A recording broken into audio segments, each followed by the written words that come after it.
Hong Kong CNN China's birth rate in 2019 hit its lowest level since the founding of the People's Republic in 1949, according to official statistics released by Beijing Friday. Chinese mothers gave birth to 14.65 million children last year, a birth rate of 10.48 babies per 1,000 people, according to figures from the National Bureau of Statistics. China's demographic issues could pose serious issues for the world's second-largest economy when the current working-age population reaches retirement. Experts worry if the trend continues, or the population begins shrinking, China may get old before it gets rich.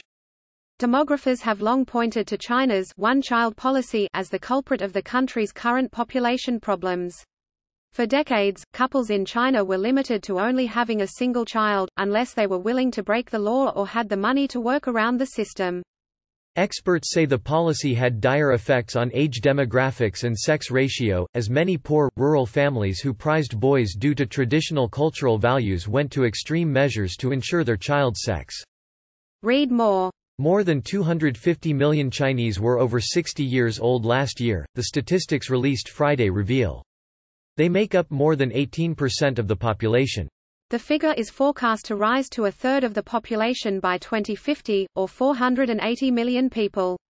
A study published by a leading state-sponsored Chinese think tank last year found that the country will face an unstoppable population decline over the coming decades, with fewer and fewer workers struggling to support an increasingly aging society.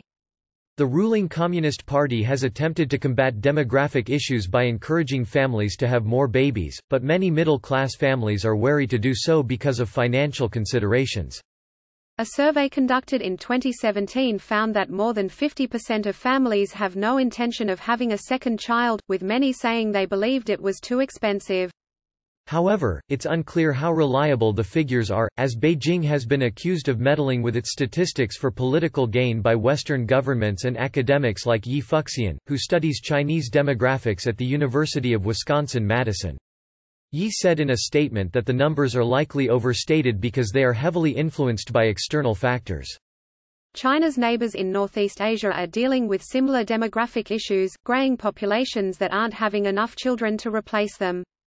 The number of babies born in Japan in 2019 fell to 864,000, the lowest since records began in 1899, according to a report published the Japanese Ministry of Health, Labor and Welfare. South Korea's fertility rate hit a record low last year of 0.98, or fewer than one baby per woman in the population.